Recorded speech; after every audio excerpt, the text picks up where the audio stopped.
Hello lovelies! Welcome back to the final video on making the 18th century Sarah Sanderson costume. Okay, so this is it. This is the last video. Basically, all I have left to do on this costume is to make the final outer skirt. I do have to style a wig, which I do off camera because, well, wig styling is pretty boring, I feel like. I don't know. If you ever want to see more wig styling stuff, then you can comment below now and let me know that you want that kind of content in here, but I definitely did not plan on sharing it for this video, so maybe next time. Okay. I guess let's just jump right into making the last little bits of this costume. I'm excited. Are you excited? I'm excited. All right, let's do this. Okay, so I've done quite a bit off camera. I do apologize, but basically I cut my purple silk. This color I don't think is available on Silk Baron's website anymore, so I'm not gonna link it, but I've cut it and I've also sewn all of my panels together. I used the same I used the same pattern for the petticoats as I did for this. So basically, I cut 5 of them out, not the front one, because that's gonna be open so you can see the red.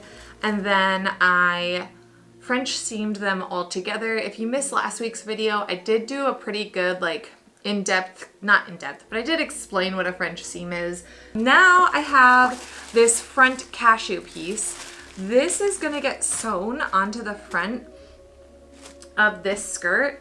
And then I am going, and I don't know exactly how I want to do that yet because I don't want to top stitch, but like my gut is like top stitch, but my brain is like, don't do it. Anyway, we're gonna figure that out right now, and then we're gonna rhinestone this whole thing. I'm gonna do the exact same method I did on the ruffle, but because it's so much bigger, I'll like still get some footage and show kind of like what glue I use and stuff. So that's what my task is right now, is to get the front panel attached to the front of this and then start rhinestoning. I decided I didn't want to top stitch the front panel down, so I placed the piece down with its right side to the purple fabric right side after precisely measuring where this piece needed to go.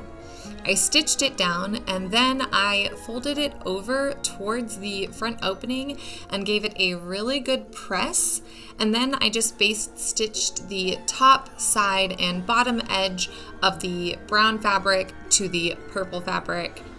Okay, so I have sewn all this up and now we're gonna rhinestone it. I have my gem tack, which I'm gonna keep on its side because this is the first bottle I ever bought and we might run out on this project. I bought it 4 years ago, I think. That's how long this stuff lasts. So then I pour it out onto like a piece of fabric, scrap fabric, and right now I have it on a weight so that I can keep my fabric down, but also because I don't want it to seep through and touch my silk where I don't want it. I also have a ruler. Basically, I'm gonna be doing exactly how I did it the other day when you saw me do it for the petticoat, but for this whole purple panel. And so this ruler is 3 inches wide and I roll it, I put it down, and then I will basically dot every 2 inches, so all of the even segments on the ruler, and then I'll lift the ruler up and I will place the stones. Here are our stones. We're just gonna use these same black ones that we used I used this on Sally. I use these on a lot of costumes so far. Okay, so let's do it. This might take me the rest of the day because I realize that this square fabric is way larger than the strip that we did. It's not a square, it's a rectangle, but it's way larger. So we're just gonna put on some YouTube. Right now I'm listening to No Gorge, which is a podcast with Gottmik and Violet Chachki, who are 2 of RuPaul's Drag Race contestants. Violet won her season, and it's just really silly fun. What are you guys listening to? What are you working on while you're listening to this video or watching this video? Let me know in the comments below. I'm gonna get to this and check in with you when it is done. All right, so, oh, look at that glisten. Look at that sparkle. Okay, So I finished all the rhinestones. They are placed.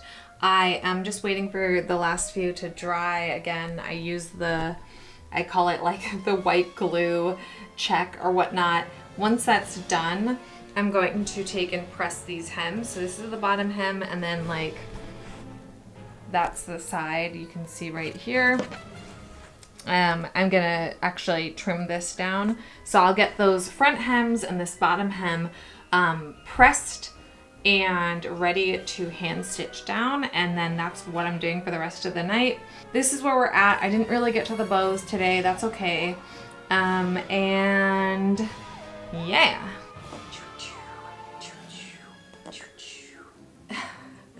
Hello friends. So yesterday I spent about half of the day until around 2 p.m.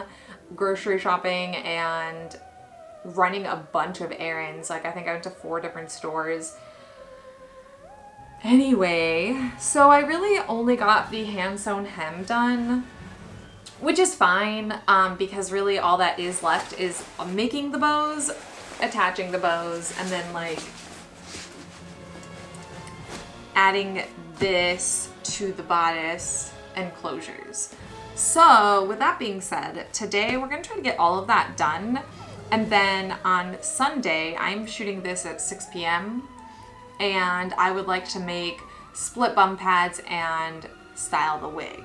So today we're going to do bows. I will show you the bow that I actually need to press this. I need to press my whole hem. I haven't pressed it since I stitched it. So I'm going to press this and then start making the bows, and I will do one more like tutorial aspect of making the bows because I realized I was like really good at the first 2 steps, and then I just kind of dropped off for the latter half of making these bows. So I'll try to do that. I need to figure out how many I want to make and the sizing, because the size that I made for the underskirt is too small for these. So we got to make another prototype, and yeah, let's do this. We're so close. All right, so this is the size previously that I made for the underskirt. And this is, I think, the new size. So I have this template because I make and sell hair bows, or I used to. Long story. Anyway, I use this template for this, and I think it's the perfect size because I don't want it to go outside these lines, but I also don't want it to be like, I don't want it to even touch the lines. Like I want it to be very distinctively like inside.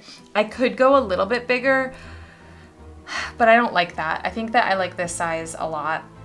So now I have to figure out like how many I want to make and how close I want them to be. Obviously that's too close. So starting on this side, like doing 1 every 3 inches maybe.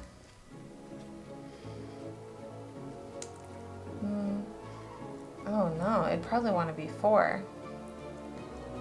So maybe starting at 3 inches down, and then like that's where 7 would be. But remember, it'd be bigger. That's still too close. What about 8? 5 inches apart? Oh, that's a good distance. I think that's a nice distance. All right, so doing that, that means that I need to make 16 of this size bow. So that's probably gonna take me a good like 2 to 3 hours. So let's get started. All right, friends, so I have cut out all of my fabric, and then for an interlining, I'm gonna be using this Power Boost lining.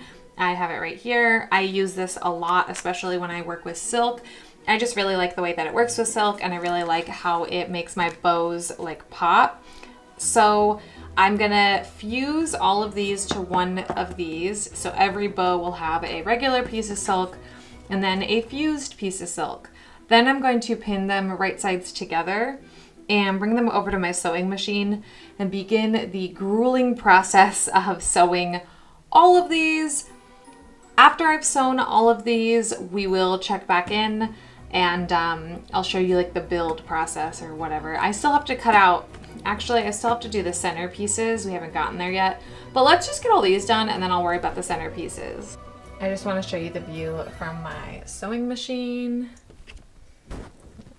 That is a Toby on the hammock and an Eva And I am so snooping on them. Not really, but it's kind of cute. I love when he goes out there and I could just like look up and there's Eva being cute. Okay, back to bow making.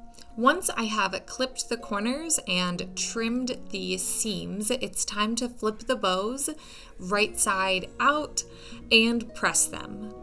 Then I can fold them in half and fold the flaps back in half so that it's broken up into 4 quarters, and then clip the bow in place using a wonder clip, and then I can prepare it for hand stitching.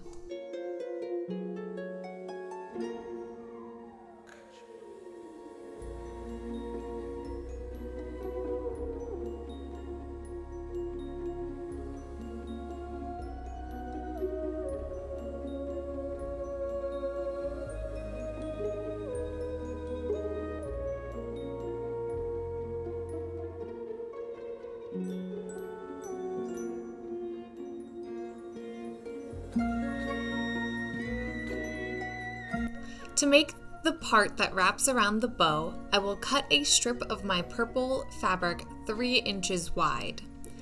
Then I will fold it in half and sew it at 5/8 of an inch. I will trim down the seam and flip the tube of fabric right sides out and press it. Then I will wrap it around the center of the bow until it makes it all the way around. And from there, I will trim it about 1/2 inch larger and fold the extra inside itself and get it ready to hand sew together. Hello friends, it is Sunday now and this is where we're at. We got all the bows made. They're all sewn up on the back, front, and then they've all got sparkles. What I need to do now is take my skirt and measure the second half, like where the second side of bows are gonna go, mark it, and then basically I can just spend hopefully only like an hour or 2 hand sewing them onto the skirt, and then we're ready to attach the skirt to the bodice, and then I can actually put everything on and figure out where my hooks are gonna go and sew the hooks on, and then she's done.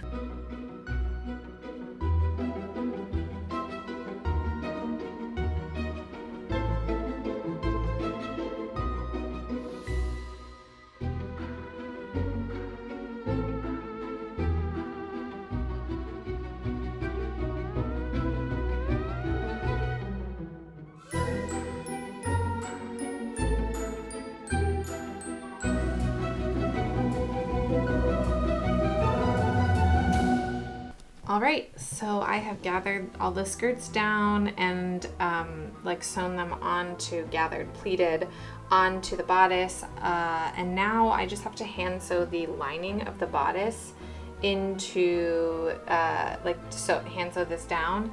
Then I can do a fitting and add hooks. I'm doing really good on time, so I should be able to get the wig styled tonight, and then we're photo shooting this tomorrow night at like 6 o'clock because the sun goes down at 6:50. And so I want to start at 6 and get as much of that really pretty light as possible before it goes away. Before I share the fabulous reveal footage, I just wanted to say thank you all so much for watching this video and joining me on my journey as I create this 18th century Sarah Sanderson costume. Coming up, I do have a couple collaboration projects that I am really excited to share with you all. And then I get to start on the Glinda's bubble dress from the musical Wicked. But before that, don't forget to check out patreon.com/CaseyReneeCosplay. That's my members only website where you can help support the channel and get exclusive content like early access to videos, live streams, digital patterns, and access to the Discord channel. Thank you all so much for joining me in this journey of sewing and making costumes on my channel. And if you like this kind of content, please subscribe to my channel and tell me what you're gonna be for Halloween in the comments below. I'm very nosy and I just like to know what everyone's dressing up as. All right, now off to the Sarah Sanderson footage.